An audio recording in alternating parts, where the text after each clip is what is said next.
역사에 남을 특검이죠. 네. 향후 아마 모든 특검의 교과서가 될 최순실 특검을 특검팀에서 특별수사관을 지낸 이정원 변호사 모셨습니다. 안녕하십니까? 네, 안녕하십니까? 네. 특검 끝나고 나서 주변에서 수고했다는 말 많이 들으셨죠? 그렇습니다. 근데 이 부분 반드시 짚고 좀 넘어가고 싶어요. 공장장님이 특검을 특검하라 했던 발언, 여기에 대해서 입장을 좀 밝혀주셔야 될 것 같은데요. 저 기억이 나지 않습니다. 이런 얘기를 제가 듣긴 초반에 들었어요. 어떤 걸 들었냐면 이거는 이제 그 전현직 검찰에 계신 분들 중에 박영수 특검의 임명을 보고 이분이 과연 결기 있게 하겠느냐. 네네. 그래서 이번 왜냐하면 과거의 특검들이 워낙 흐지부지 끝난 경우가 많잖아요. 네, 결과를 맞습니다. 못 내고. 네네. 근데 이제 박영수 특검의 그 성격상, 성격상 이런 수많은 압박을 과연 쳐내고 하겠느냐고 하는 회의론이 있었던 건 사실이에요. 결과는 정반대로 나왔지만 초반에 그런 회의론이 있었던 거는 그런 얘기는 좀 많이 들어봤어요. 저는 처음에 이제 특검 거론이 될 때 사실 제일 대한민국에서 가장 잘할 수 있는 분이 박영수 변호사라고 저는 생각을 했습니다. 개인적인 친분이 있으십니까 혹시? 같은 법인에서 같이 같은 법인에서. 자, 그렇게 하고요. 하지만 결과적으로는 정말 역사에 남을 특검이 됐어요. 수고하셨다는 말은 많이 들으셨을 테고, 그리고 개인적으로도 굉장히 뿌듯하셨을 것 같아요, 그죠? 그렇죠. 주변에서 응원도 많이 해주셨고, 그다음에 이제 답을 이제 돌아오면 술 한잔 하자, 한잔 사겠다, 뭐 이런 친구들이 많았어요. 처음에 합류하게 되신 거는 같은 법인에 있기 때문이었던 건가요? 한 6년 전부터 같은 형사팀에서 모두 같이 일을 했고요. 그래서 그분이 그동안에 해왔던 그러니까 여러 가지 행적 뭐 아니면 어떤 결단을 옆에서 지켜봤기 때문에 이분이 분명히 잘할 것이다라고 저는 생각을 했어요. 같은 법인에 계시기 때문에 특히 뭐랄까요, 특검과 뗄래 뗄 수 없, 이게 직접적으로 상관이 없는 것 같은데 뗄래 뗄 수 없었을 아마 헌재 판결. 그것도 그 긴장된 마음을 보셨죠, 당연히. 일반 국민들보다 훨씬 더 긴장된 마음으로. 당연한 결정 인용이 될 거라고 당연히 생각을 했지만 그래도 혹시 내심으로는 그리고 그 당일날 그 주문 초반에 읽어 내려갈 때 쫄리셨죠. 초반에 그랬는데 앞에서 그렇게 얘기를 하니까 오히려 조금 마음이 놓이더라고요. 앞에서. 뒤에서 반전이 있겠구나. 그 생각. 다들 그렇게 생각하시면서도 그러나가 너무 많이 나와가지고 그렇죠. 끝나고 그날 저녁에 특검님이 소주 한잔 하셨죠. 특별수사관들하고. 그 자리에서 니들 안 쫄았어? 이런 얘기 안 오고 갔어요? 그거보다는 안도의 한숨을 내시더라고요. 그러셨겠죠. 사실 만약에 박근혜 전 대통령이 현직 복귀했다면 특검에서 계셨던 분들의 앞날이 굉장한 먹구름이. 아니 뭐 혹시나 저기 다른 결정이 나오면 이민을 가야 되나 고민했습니다. 그게 농담이 아니었을 거라고 봐요. 워낙 그 자고 오면 하지 않고 워낙 그냥 있는 그대로 수사했잖아요, 사실. 네, 그렇습니다. 보통 특검도 특검이지만 검찰 특검 할 거 없이 정치적 고려를 하잖아요. 근데 이번에는 그게 전혀 없었죠. 그러니까 그 국민적 여론이 이제 뒤에 뒷받침이 된 건 분명하고요. 또 상당히 타이밍도 좋았어요. 운도 좋았고. 그러니까 그 언론이 호의적이었고, 그다음에 국민들 촛불 여론이 있었고, 그러니까 주변 살피지 않고 고할 수 있었던 것 같습니다. 오로지 정말 사건만 본 거잖아요. 보통은 사건을 잡아놓고도 여기를 어디까지 요리를 하냐 가지고 고민이 많은데. 어쨌거나 개인적인 그 특검님 개인적인 그 인간관계 거기에는 많은 손상이 있었을 것 같고요. 그죠. 근데 뭐 변호사 더 이상 안 하실 각오로 사실은 저 특검직을 수락을 하신 거니까. 누가 제일 어려웠어요 수사하기가? 아무래도 제일 어려운 건 최순실이 아니었나 싶습니다. 그래요? 일단 묵비권을 행사하니까요. 묵비권. 그다음에 그거보다 더 중요한 게 굉장히 조심스러울 수밖에 없는 게 앞에서 갑자기 뭐 민주특검이 아니다 이래버리니까. 그래서 이제 그래서 이제 그 다음부터는 더 조심할 수밖에 없는 겁니다. 도대체 무슨 얘기를 할 줄 모르니까 맨 마지막에는 저희 쪽에서 이제 조사를 할 때 혹시 다른 얘기를 할까봐 녹음을 하자고 그랬어요. 근데 녹음을 못 하겠답니다. 녹음도 안 한다. 그러니까 저희 밖에 나가서 무슨 얘기 할지 모르죠. 그렇죠. 강압적인 수사에 있었다고 할 수도 있고. 그렇죠. 김기춘 전 비서실장은 어땠어요? 그분도 워낙 법률 전문가시고, 그러니까요. 그다음에 이제 뭐 이렇게 다양하게 이제 이렇게 빠져나가는 말씀 많이 하셨는데 블랙리스트 수사는 워낙 주변에 충분한 증거와 진술들이 있기 때문에 뭐 블랙리스트 수사로 김기춘 비서실장을 잡을지는 아무도 몰랐는데 블랙리스트 사건으로 그 조윤선 장관이나 김기춘 비서실장을 잡을 수 있겠다라고 확신하게 된 어떤 계기나 모멘텀이 있었습니까? 이게 아무도 예상치 못했잖아요. 특검팀 내부에서도 처음엔 그렇게 생각 못했죠. 근데 이제 그때 마침 청문회에서 이제 유진용 장관의 진술이라든가 증언 뭐 이런 부분들이 나오고요. 특히나 제일 중요했던 건 청와대 2차 이제 문체부에 대한 2차 압수수색이었습니다. 그때 그 안에서 굉장히 중요한 자료와 진술들이 나왔습니다. 2차 압수수색 때요? 네, 이게 처음에 1차 압수수색을 갔을 때는 그렇게 건진 게 많지는 않아요. 근데 저희가 이제 2차 그 내부에서 제보가 들어왔어요. 내부에서 어디에 가면 무슨 자료가 있으니 거기를 꼭 압수수색 해달라. 그리고 압수수색 해달라. 우리를 그리고 거기에 자료들이 있었습니다. 기다리고 있었고요. 자료들이. 그러니까 문체부 내에서도 이 문제는 이렇게 깔끔하게 털고 나가야 된다. 그 문체부 내부에서 지금 제보가 온 거잖아요. 우리를 여기를 압수수색 해주세요라고. 그래서 거기 갔더니 결정적인 증거들이 다 있었고 그 문체부 관계자들도 와서 그 전후 사정에 대해서 충분히 진술을 해주셨고요. 문체부 내에서 이 기회에 우리가 깔끔하게 털자. 그래서 우리가 가지고 있던 모든 자료를 다 특검하게 넘기는데 그 방식을 압수수색으로 우리를 털어달라고 한 거군요. 그렇죠. 말하자면. 문체부 공무원들이 큰 역할을 했네요. 여기서는. 블랙리스트 수사의 가장 결정적인 부분은 내부 협조였죠. 내부 제보. 워낙 문체부 내부에서 이건 정말 말이 안 된다는 소리가 오랫동안 누적돼 왔기 때문에 특검이 출범하고 특검이 제대로 한다는 믿음이 생기는 순간 다 넘겨버린 거군요. 네, 그렇습니다. 그래서 빠져나갈 수 없는 구멍이 없는 상태로. 그리고 삼성 영장 첫 번째 기각됐을 때 그 재청구하면서 여러 가지를 보강했잖아요. 그래서 나중에는 그 첫 번째 영장으로 발부됐으면 큰일 날 뻔했다는 얘기까지 나왔잖아요.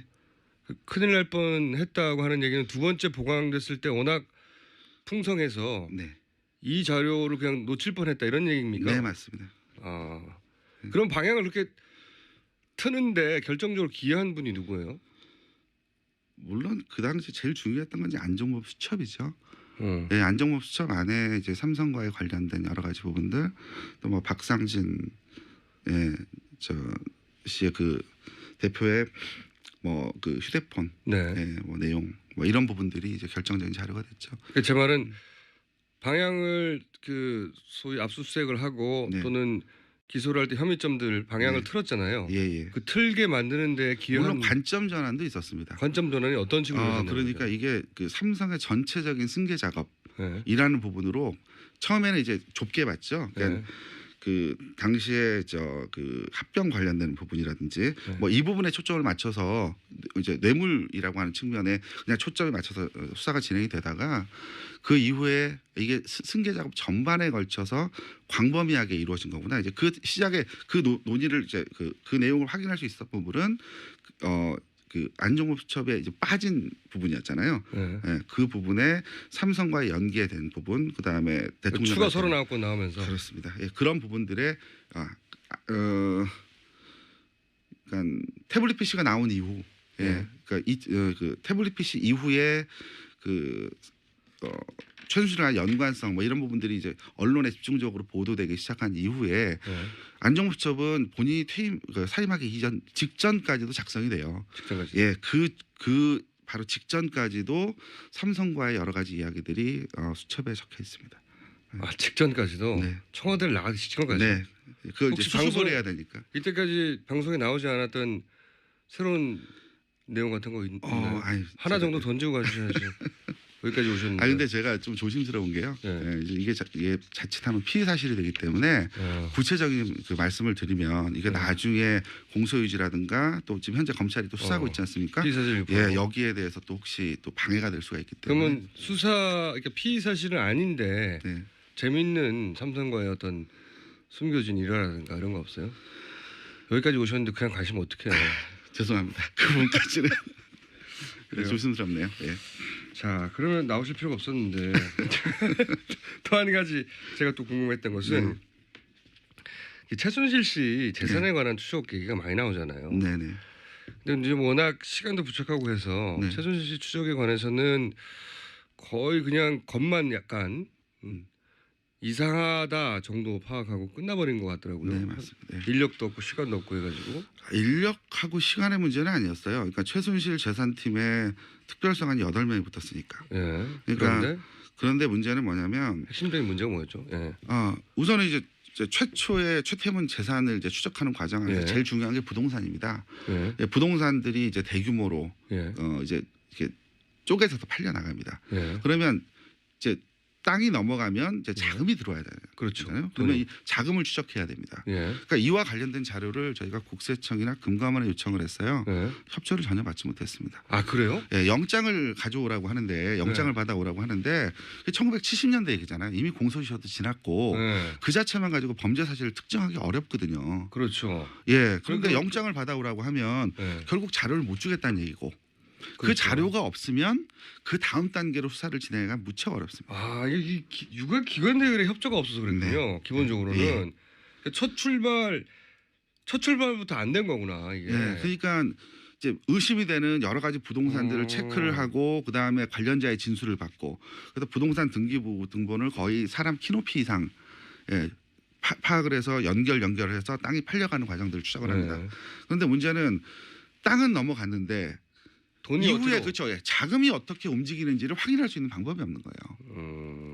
국세청에서 자료가 있어야 세금을 냈는지 안 그렇습니다. 냈는지. 예, 아니면 돈이 숨어버렸는지. 그렇습니다. 예.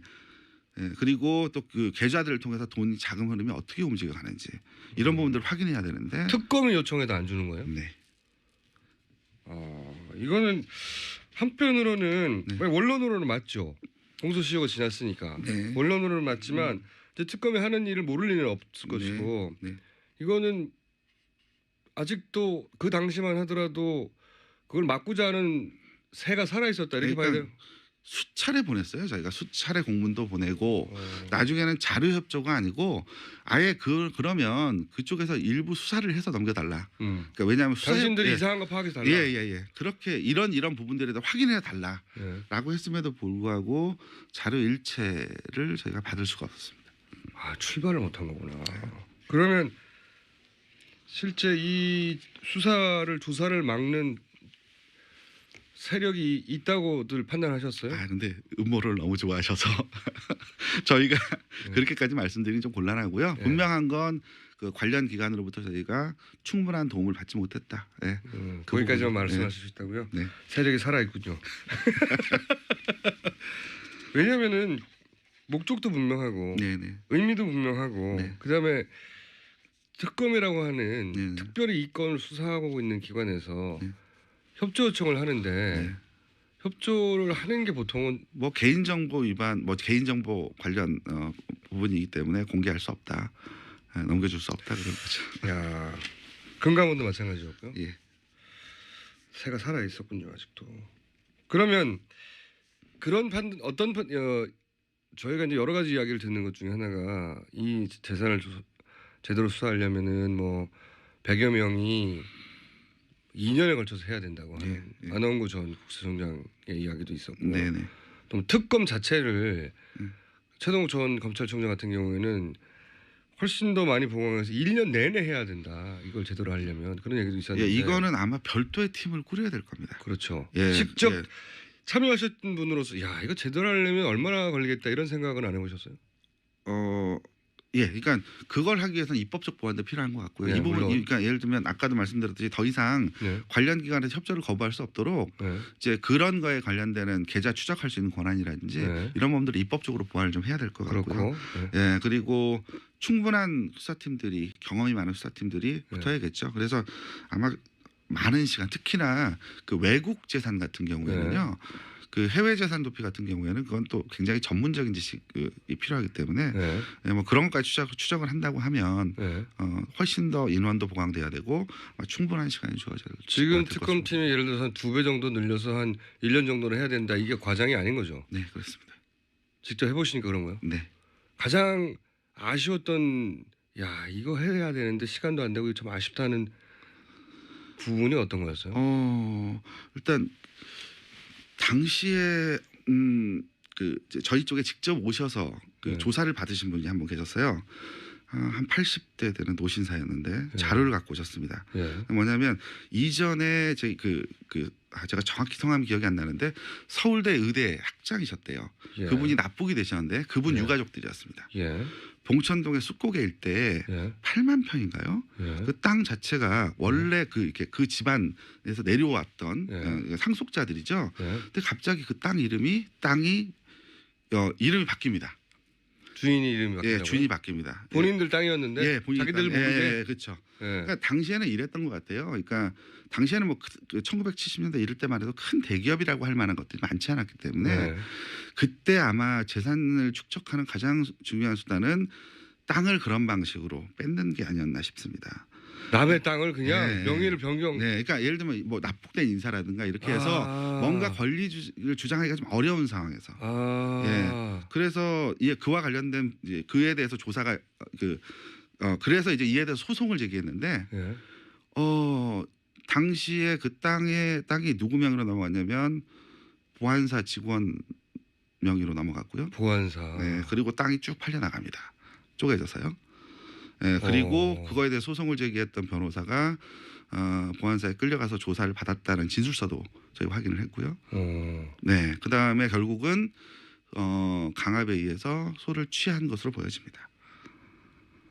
자기들 땅이었는데 자기 선대로부터 가지고 있던 땅이 몇만 평이었는데 어느 날 갑자기 땅 주인이 바뀌었고 그 땅 주인을 찾아가 봤더니 보안사가 가져갔고 그래서 보안사한테 소를 제기했더니 보안사 직원이죠. 개인 직원. 개인 직원이 했을수록 뭐 위에서 내려왔겠죠.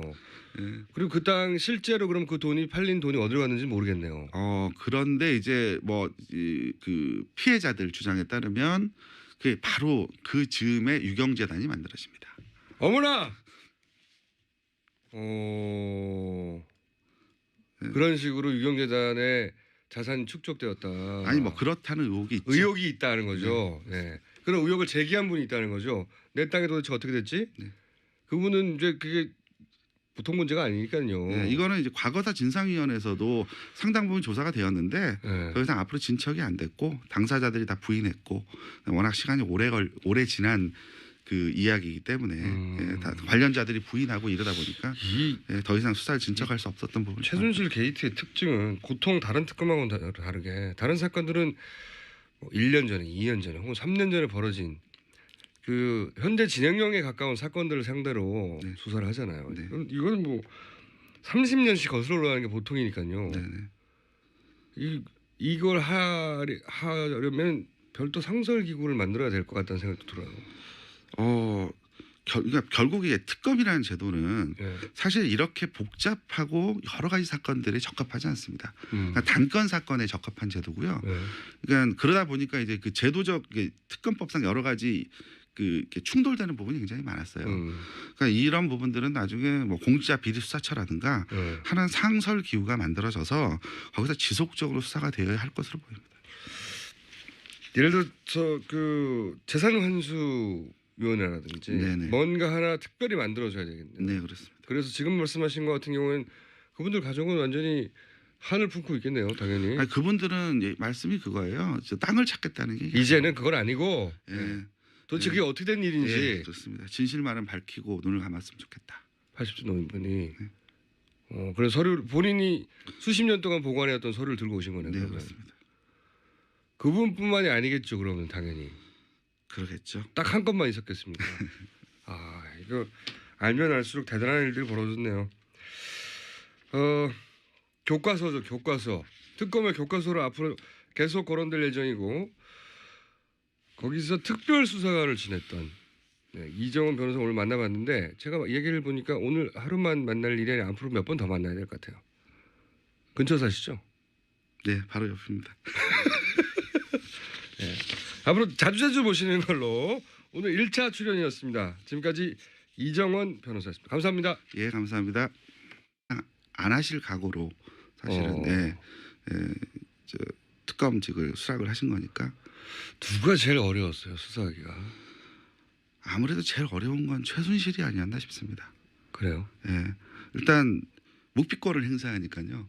아, 묵비권. 예, 그 다음에 그거보다 더 중요한 게 굉장히 조심스러울 수밖에 없는 게 앞에서 예. 갑자기 뭐 민주특검이 아니다 이래버리니까. 예, 예. 그래서 이제 그래서 이제 그 다음부터는 더 조심할 수밖에 없는 겁니다. 도대체 무슨 얘기를 할 줄 모르니까 예. 맨 마지막에는 저희 쪽에서 이제 조사를 할 때 혹시 다른 얘기를 할까봐 예. 녹음을 하자고 그랬어요. 예. 근데 녹음을 못 하겠답니다. 아 녹음도 안 한다. 예. 그러니까 저희 밖에 쪽에서- 나가서 무슨 얘기 할지 모르죠. 그렇죠. 예. 강압적인 수사에 있었다고 할 수도 있고. 예, 그렇죠. 예. 김기춘 전 비서실장은 어땠어요? 그분도 워낙 법률 전문가시고, 그러니까요. 예, 그 다음에 이제 뭐 이렇게 다양하게 이제 이렇게 빠져나가는 말씀을 많이 하셨는데 블랙리스트 수사는 워낙 주변에 충분한 증거와 진술들이 있기 때문에 뭐 블랙리스트 수사로 김기춘 비서실장 특검에서 계셨던 분들의 앞날이 굉장히 먹구름이. 아니 뭐 혹시나 다른 결정이 나오면 이민을 가야 되나 고민했습니다. 그게 농담이 아니었을 거라고 봐요. 워낙 그 자고 오면 하지 않고 워낙 그냥 있는 그대로 수사했잖아요, 사실. 네네, 그렇습니다. 보통 특검도 특검이지만 검찰 특검 할 거 없이 정치적 고려를 하잖아요. 아 근데 이번에는 그게 전혀 없었죠. 그러니까 그 국민적 여론이 이제 뒤에 뒷받침이 된 건 분명하고요. 네. 또 상당히 타이밍도 좋았어요. 운도 좋았고. 그러니까 그 언론이 호의적이었고. 네. 그다음에 국민들 촛불 여론이 있었고. 그러니까 주변 살피지 않고 고할 수 있었던 것 같습니다. 오로지 정말 사건만 본 거잖아요. 네. 보통은 사건을 잡아놓고도 여기를 어디까지 요리를 하냐 가지고 고민이 많은데 어쨌거나 개인적인 그 특검님 개인적인 그 인간관계 거기에는 많은 손상이 있었을 것 같고요. 그죠. 예. 근데 뭐 변호사 더 이상이다라고 저는 생각을 했어요. 같은 법원에 계시기 때문에 특히 뭐랄까 특검과 뗄 수 없. 이게 직접적으로 상관이 없는 것 같은데 뗄 수 없었을 아마 헌재 판결. 네네. 그것도 그 긴장된 마음을 보셨죠, 당연히. 일반 국민들보다 훨씬 더 긴장된 마음을 뭐 당연한 결정 인용이 될 거라고 당연히 생각을 했지만 그래도 혹시 내심으로는 그리고 그 걱정했던 당일날 그 주문 초반에 읽어 내려갈 때 쫄리셨죠. 초반에 그랬는데 앞에서 그렇게 얘기를 하니까 오히려 조금 마음이 놓이더라고요. 앞에서. 네. 뒤에서 반전이 있겠구나. 네, 그 생각. 다들 그렇게 생각하시면서도 그러나가 너무 많이 나와가지고 그렇죠.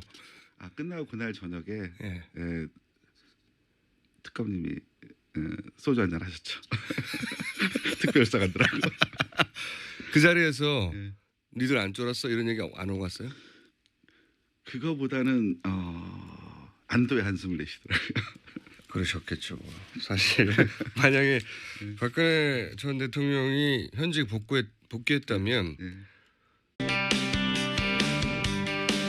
역사에 남을 특검이죠. 네. 향후 아마 모든 특검의 교과서가 될 최순실 특검팀에서 특별수사관을 지낸 이정원 변호사 모셨습니다. 안녕하십니까? 네, 안녕하십니까? 네. 특검 끝나고 나서 주변에서 수고했다는 말 많이 들으셨죠? 그렇습니다. 아 근데 이 부분 반드시 짚고 좀 넘어가고 싶어요. 공장장님이 특검을 특검하라 했던 발언 여기에 대해서 입장을 좀 밝혀주셔야 될 것 같은데요. 저 기억이 나지 않습니다.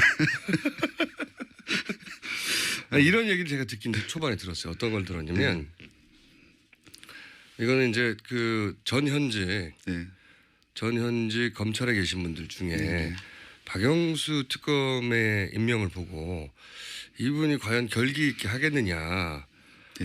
그래서 이번 왜냐하면 과거의 특검들이 워낙 흐지부지 끝난 경우가 많잖아요. 결과를 맞습니다. 못 내고. 근데 이제 박영수 특검의 그 성격상, 성격상 이런 수많은 압박을 과연 쳐내고 하겠느냐고 하는 회의론이 있었던 건 사실이에요.